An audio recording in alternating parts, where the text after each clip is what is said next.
जय गुरुदेव। आज जो मैं एक साधना लेकर आया हूँ, देखिए बहुत ही एक महत्वपूर्ण साधना है, एक दुर्लभ साधना है जो प्रथम बार ही यूट्यूब पर मुझे लगता है कि आ रही है और मैं इस साधना को लेकर आपके बीच आया हूँ। एक उच्च कोटि की एक ऐसी साधना जिसे जो है वह साधक संपन्न कर लेने के बाद जो है उसके जीवन में इतने जो है परिवर्तन शुरू हो जाएंगे और इतनी जो उसकी इच्छाएं जो है वह यह नागनी जो है पूर्ण करने लगती है कि आप स्वयं तभी महसूस कर पाएंगे जब इस साधनों को आप संपन्न करेंगे। तो ये नाग कन्या की एक साधना है, एक ऐसी दुर्लभ साधना जो लुप्त हो चुकी थी। ये नाग साधनाएं जो होती हैं या तो उनका सही वर्णन दिया नहीं जाता और पूर्ण विधि किसी के पास होती नहीं है, लेकिन ये पूर्ण जो प्रमाणित एक विधि है और एक ऐसी दुर्लभ साधना है जिसे साधक करके किसी भी रूप में संपन्न कर सकता है। माँ के रूप में इस नागिन को, बहन के रूप में, प्रिया के रूप में, और वह संपन्न करने पर उसकी जो वह सहायता करने लगती है, चाहे वह धन के अभाव हो साधक के जीवन में या कोई अन्य, उनको समाप्त कर उसे एक परिपूर्ण ऐश्वर्यवान साधक बना देती है यह नागिनी। और अष्ट नागिनी साधना है ये, देखिए, और बहुत ही एक जीवन की महत्वपूर्ण जो है साधना है।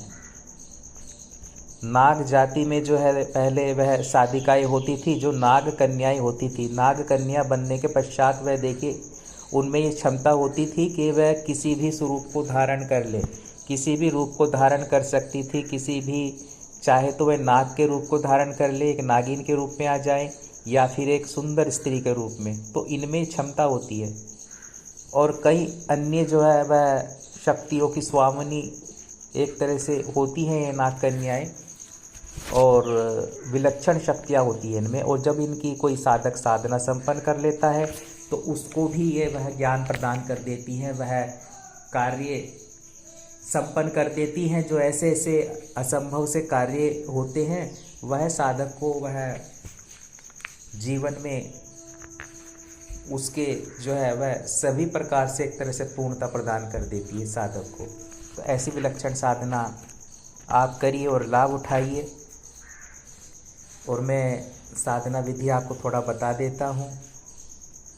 देखिए, अष्ट नागिनी जो साधना है वह ये 8 विलक्षण शक्ति जो है संपन्न कर लेता है साधक, तो इनकी भी शक्ति उसको जो है प्राप्त हो जाती है इसी नागिन की साधना करने के बाद में, जो अन्य नागिन है।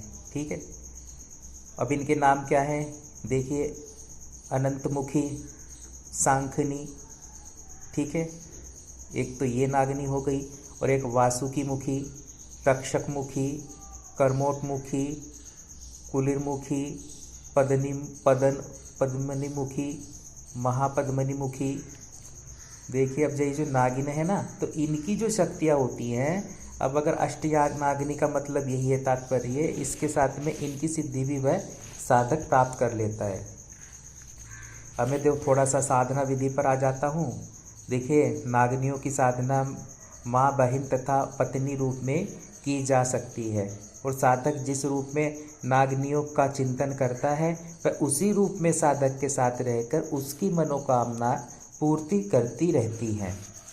अब इस साधना को संपन्न करने के लिए साधक को सर्वप्रथम पूज्य गुरुदेव से अनुमति प्राप्त करनी है, या फिर अपने मार्गदर्शक के सानिध्य में रहकर ही यह साधना संपन्न करनी है, क्योंकि इसमें जो है तेजी से दृष्टिगोचर होती हैं चीज़ें, बहुत तेजी से कई अनुभव देगी ये साधना आपको। ऐसा नहीं है कि आप साधना कर रहे हो कुछ हो पा नहीं रहा, ये एकदम से साधक के साथ कनेक्ट होती है। तो इसमें जो निर्भीक साधक होते हैं, जो पहले साधना कर चुके हैं, जिन्हें थोड़ा अनुभव है, वही करें, वरना वे विचलित हो सकते हैं साधक, क्योंकि ये नागिन जो होती हैं ये अनुभव तेजी से देती हैं उस साधक को साधना में प्रथम दिन से ही।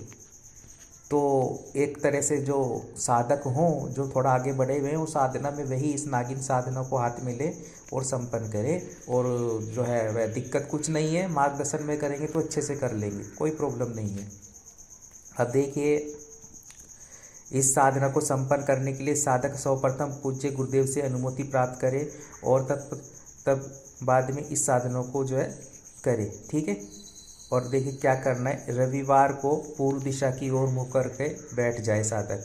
अब अपने सामने एक आसन पर सर्वप्रथम योगिनी आकर्षण यंत्र जो सामग्री इसमें होगी, अब अष्ट नागिनी मुद्रिका, ठीक है, स्थापित कर उसका पूजन कुमकुम अक्षत से करे।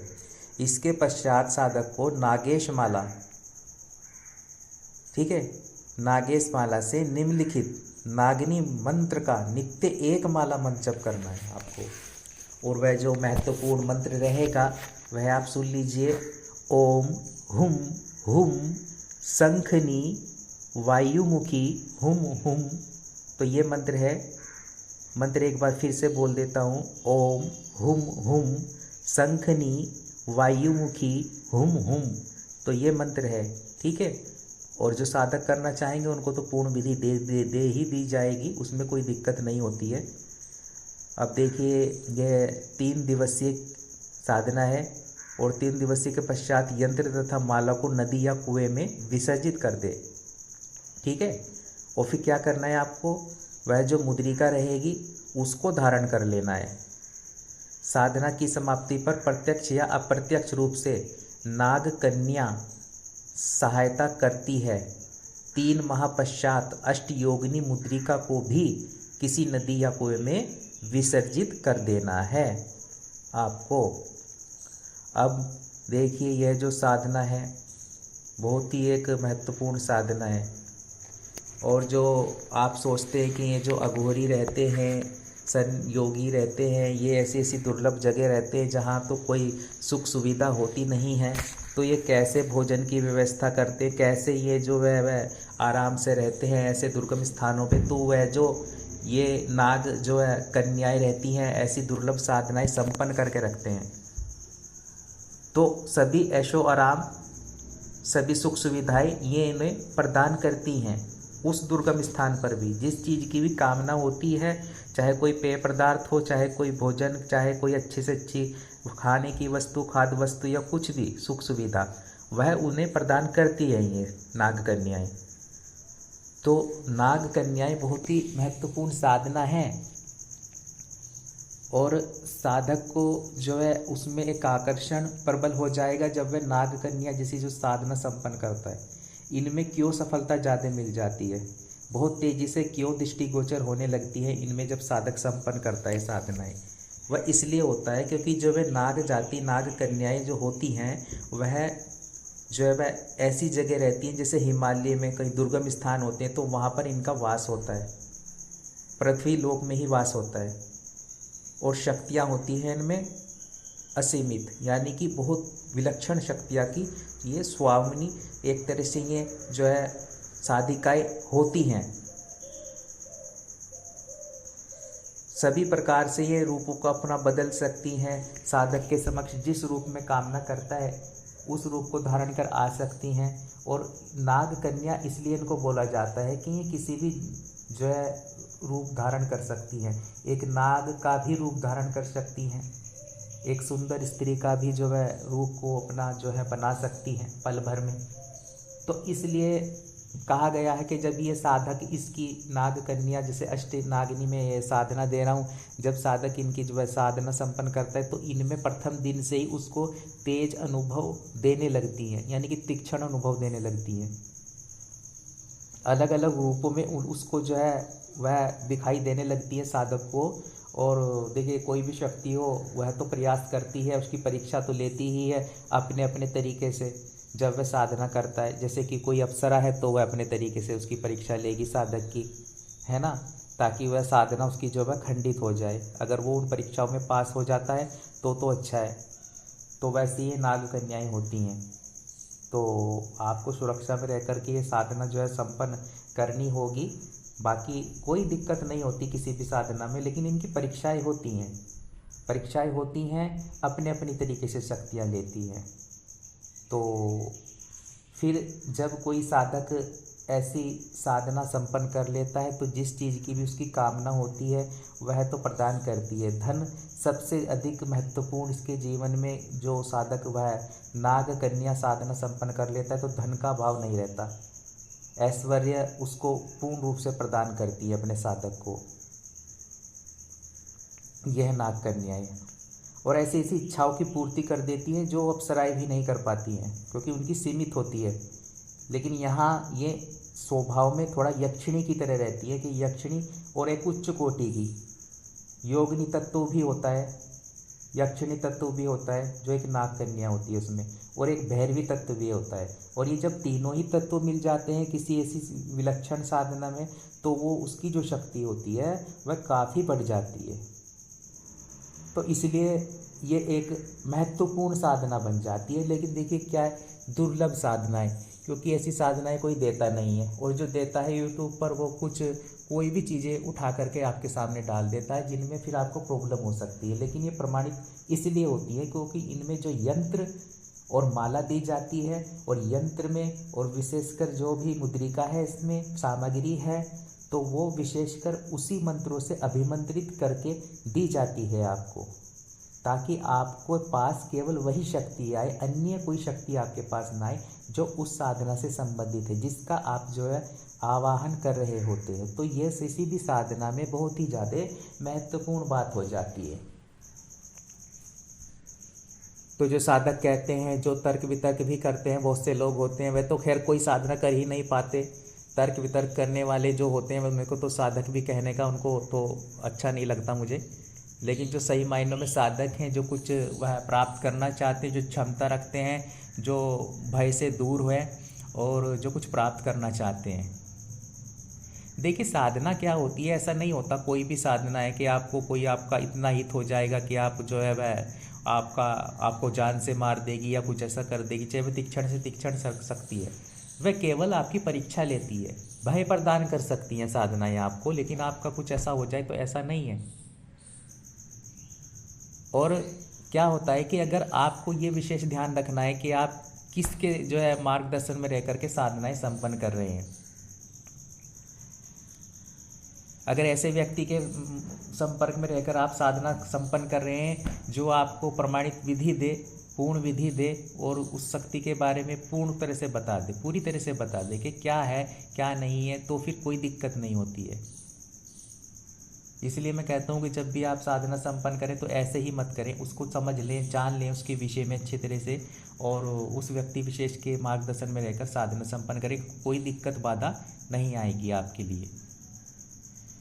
और मैं कहता हूँ कि निर्भीक होना क्यों ज़रूरी है, क्योंकि देखिए जब अनुभव होने लगते हैं किसी साधना में तो इससे तीक्ष्ण अनुभव देने लगती हैं कोई शक्ति, तो फिर उसमें फिर साधक छोड़ सकता है बीच में साधना। उसको डर लग सकता है कि मैं क्या हो रहा है मेरे साथ, कुछ कोई अन्य शक्ति तो नहीं आ रही है, कुछ ऐसा तो नहीं हो रहा है।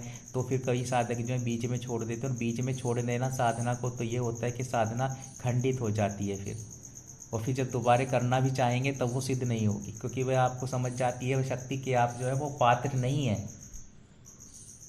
शक्ति भी यह देख लेती है, तो इसलिए वह अनुभव देती है कि अगर मैं कल को उसके सामने प्रत्यक्ष हो गई तो ये भाग खड़ा ना हो। क्योंकि कई साधक कहते तो हैं, उन्हें जैसे कहानियाँ सुन लेते हैं यूट्यूब पर कि भाई प्रत्यक्षीकरण पीछे पड़े रहते हैं, लेकिन फिर जब अगर शक्ति सामने आ गई तो फिर जो है ऐसी तैसी भी हो जाती है, क्योंकि उन्हें कल्पना से परे चीज़ें सामने आती हैं फिर, कि आप सोचते हैं कि ऐसे शक्ति आएगी वैसे शक्ति आएगी। अब शक्ति कैसे आएगी तो शक्ति पे निर्भर है ना, क्या आपकी परीक्षा लेना चाहती है या क्या करना चाहती है।